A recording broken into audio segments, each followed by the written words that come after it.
어제 부산에서 충격적인 뉴스가 하나 보도됐습니다. 홀로 살던 60대 노인이 숨진 채 발견이 됐는데 백골 상태였다는 겁니다.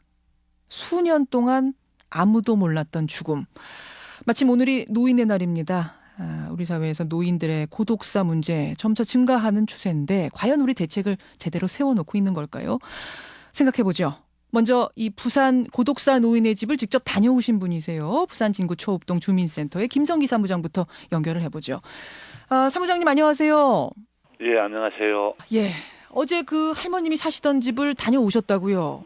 예. 예. 가보니까 현장 상황이 어떻든가요? 가보니까 집 안에 사람이 출입이 없어 놓으니까 거미줄도 많이 쳐져 있고 예.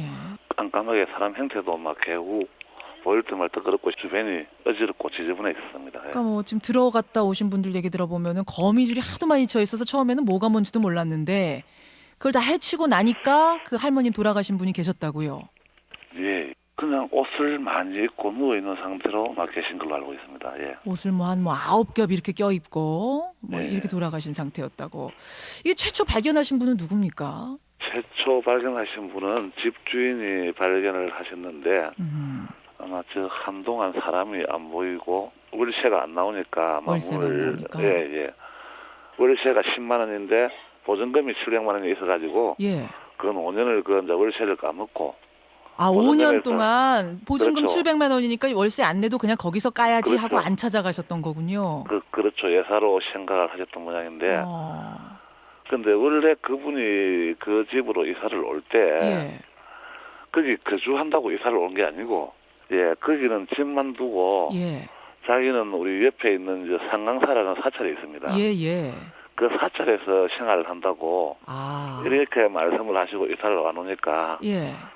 사람이 안 보이도 집주인 입장에서는 예사로 생각하고 그랬군요. 예. 그렇게 이제 좀 미스터리가 풀리네요. 예, 세월이 조금 그러다 보니까 세월이 조금 흘러간 것 같습니다. 예. 아니 근데 이제 중요한 건 한두 해도 아니고 수년을 이웃 주민들이 몰랐을 수가 있는가? 또 이게 돌아가신 분이 계시면 이게 이제 냄새가 나게 돼 있는데 주변에서 그걸 못 느꼈는가? 이런 생각이 들어요. 아마 제 생각에는 그런 부분은 주위 사람들이 크게 신경을 안 써서 그렇지 싶은데 뭐 옷을 그렇게 많이 입고 죽었으면은 겨울이다 보니까 뭐 냄새가 안 날 수도 있겠죠. 예. 저희들은 뭐 저희들한테서 어떻게 관리할 수 있는 뭐 수급자라든지 차상이라든지 어떤 뭐 이런 대상이 안 되다 보니까 예. 저희들한테서는 관리가 안 되고 기초생활수급자가 아니셨어요? 예, 아닙니다. 그러니까 복지사가 나와서 관리를 해주는 사회복지사가 나와서 관리해주는 관리를 받을 수 있는 그런 대상자가 아닙니다. 대상자가 아니었군요. 예, 전혀 아니죠. 대상자 같았으면 저희들이 벌써 발견은 했겠습니까? 그래서 동사무소에서 그러니까 정부 차원에서 몰랐던 거고 가족이 없으신 분이었습니까? 83년도에 이혼을 하고 그 뒤부터는 막 혼자 사신 걸로 이렇게 되어 있는 것 같더라고요. 자녀분들은 그러면 그 기록상에는 있어요? 자녀가 없는 걸로 되어 있고 형제단이 있는데 형제단도 전부 이복 형제더라고요. 이복 형제가 6형제가 이렇더라고요. 알겠습니다. 이복 형제 6명만 있는 상태. 사실상의 독거노인이었네요. 그렇죠. 예. 실제 혼자 와서 생활하고 계시니까. 그런데 이분이 기초생활수급자는 어떻게 아니셨던 거죠? 저희들이 지금 기초생활수급자나 어떤 이 복지 혜택을 받기 위해서는 본인이 신청을 하거나 주변에서 이런 사람이 있으니까 한번 조사를 해주세요 하는 그런 게 있어야 되는데 본인이 신청을 안 하고 실제 이제 수급자라 그러면은 이 형편이 어려운 사람들 아닙니까? 그런데 자기 혼자서 700만 원 보증금 걸고 월세 주고 저래서 생활하면은 크게 뭐 의식주에 문제가 없으니까 아마 신청을 하시는 것 같아요.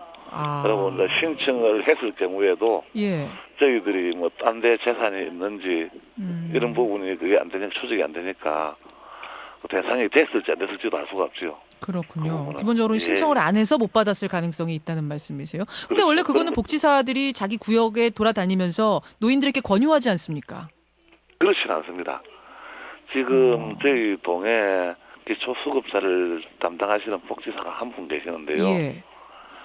여기 동에 내방하는 민원이라든지 전화가 와가지고 저희들이 방문하는 민원을 처리하기도 좀 벅찰 정도거든요. 그래요. 예. 담당 사회복지사가 다니면서 형편이 어려운 분들께 권유해서 신청받고 저는 그런 걸로 알았는데 그렇게 다 하기에는 지금 인력이 충분치 않단 말씀이시군요. 그렇죠. 알겠습니다. 사무장님 고맙습니다. 감사합니다. 부산 진구 초읍동 주민센터에 근무하는 김선기 사무장을 먼저 연결해서 이 사건 정황 들어봤습니다. 자, 이어서 이 고독사 전반적인 실태가 궁금합니다. 전문가를 연결해보죠. 유품 정리업체입니다. 키퍼스 코리아의 김석중 대표 연결이 되어 있습니다. 김 대표님 안녕하세요. 네, 안녕하십니까. 숨진 지 수년이 흘러서야 발견된 이 노인 들으시면서 어떤 생각하셨어요? 네, 안타깝습니다. 그리고 이런 끔찍한 사건이 기사에 나올 때만 사회적 이슈가 된다는 것에서 그러니까요. 유품 정리 현장에서 많이 접하고 있는 저로서는 더욱 안타까울 따름입니다. 근데 이렇게 부산 할머니처럼 아무도 모르게 사망하는 걸 우리가 고독사다라고 알고 있는데 사실 고독사 개념은 생각보다 더 넓다고요? 네, 그렇습니다.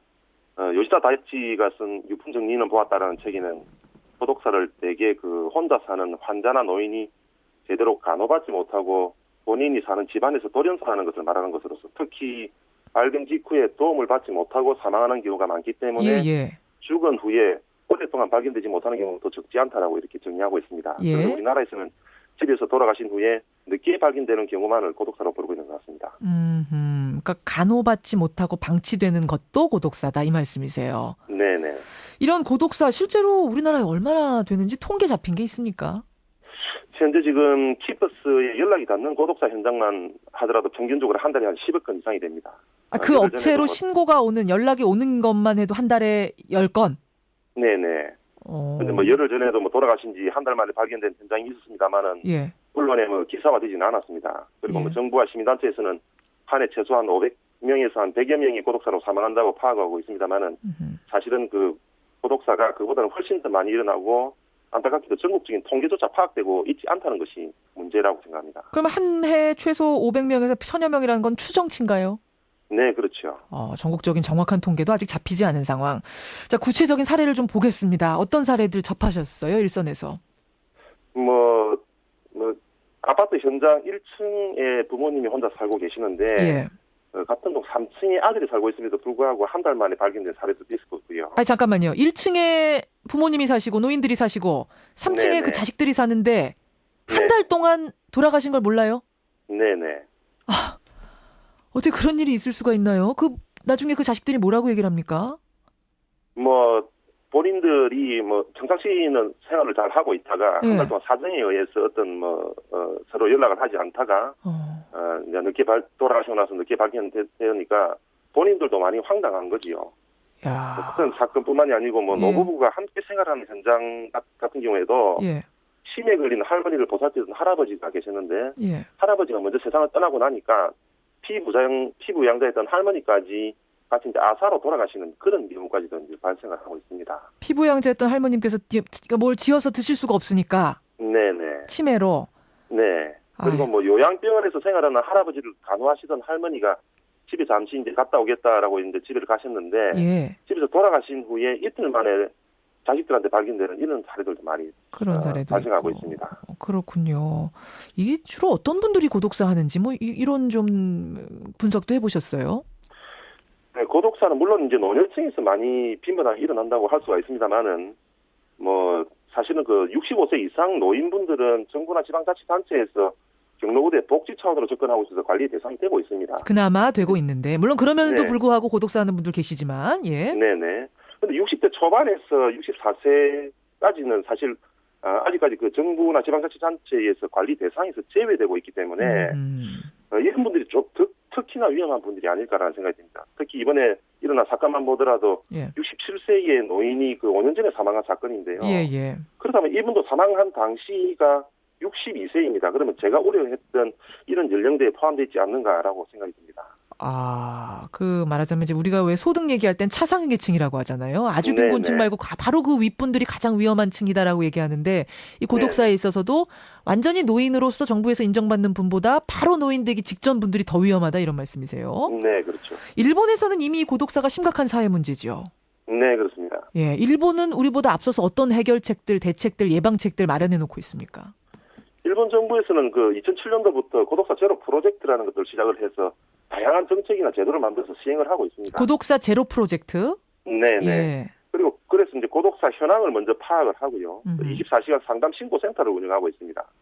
또 각 지방자치단체들이 안심 카페를 운영한다거나 예. 24시간 즉시 대응 감병제를 시행하고 있거나 어허. 또는 민간 기업과 연계해서 수도나 가스 검침 시에 이상 징후를 체크한다든지 또는 지역의 신문 배달이거나 예. 우유 배달을 하시는 분들과 연계해서 며칠 동안 신문이 쌓이거나 하는 이상 징후 발생 시에 관계 기관과 협조하고 있고요. 아까 그 동네를 훤히 아는 분, 알 수밖에 그렇죠. 없는 분들을 통해서 네트워크를 조직해서 이상 징후가 있으면 신고하라. 네네. 괜찮은 방법이네요. 그리고 또 최초의 그 유통정리 회사인 키퍼스에서 기업의 사회적 책임 차원에서 고독사 이후에 어떤 일이 발생하는가에 대한 DVD를 제작해서 무료로 배포하고 전국적으로 고독사 예방에 관한 강연을 활발하게 시행하고 강연도 있습니다. 하고. 그렇군요. 우리나라에는 아직 그런 대책들이 전혀 없습니까? 뭐 여러 가지 뭐 대책들도 많이 나오고 있습니다. 뭐 경남 의령 같은 경우에는 노인들이 공동 거주하고 있는 그 공동 거주제를 실시하고 있는 곳들도 있고요. 예. 또 이전보다는 정부와 지방자치단체가 훨씬 더 많이 지금 그 신경을 쓰고 있는 것 같습니다.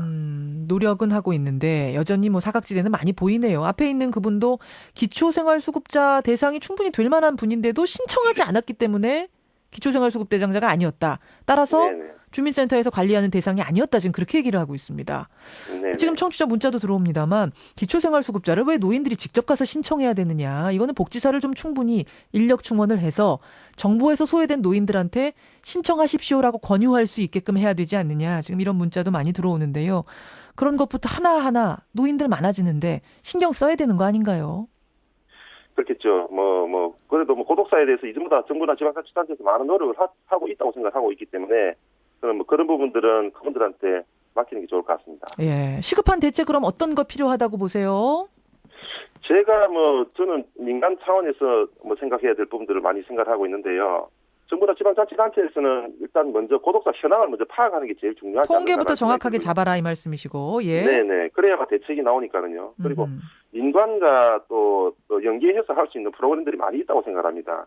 지역 내에서 커뮤니케이션을 활발히 할 수 있도록 예. 다양한 모임이라든지 동호회를 만들어 나가야 된다 생각하고요. 예. 그다음에 또 가족 간의 역할들도 상당히 또 중요하다고 생각하는데. 그 아주 근본적인 문제죠. 가족 간의 역할 우리가 회복. 지금 무소식이 전부 다 희소식이라고 생각하는데 부모님과 형제들한테 자주 안부 전화한다는 것, 예. 이게 절대 무소식이 희소식이 아니라는 것들을 먼저 인식을 하는 것들이 중요하다고 생각합니다. 인식의 전환도 필요하다는 말씀. 네, 그리고 또 나 자신이 고독사의 대상이 될 수 있다는 생각을 먼저 가지고 예. 거리상으로 가장 가까운 곳에 있는 이웃들하고 인사하면서 정을 나누는 것들이 제일 중요하고요. 예. 또 그렇게 하려면 본인 스스로가 또 건강하고 즐거운 인생을 살기 위해서 노력하는 것 자체가 알겠습니다. 고독사를 예방하는 최선의 방법이 아닐까 생각합니다. 고독사 문제, 증가하는 고독사 문제 오늘 좀 심도 깊게 생각을 해봤습니다. 김성중 대표님 고맙습니다. 네, 감사합니다. 네, 듣는 동안 여러분들 의견도 많이 들어오네요.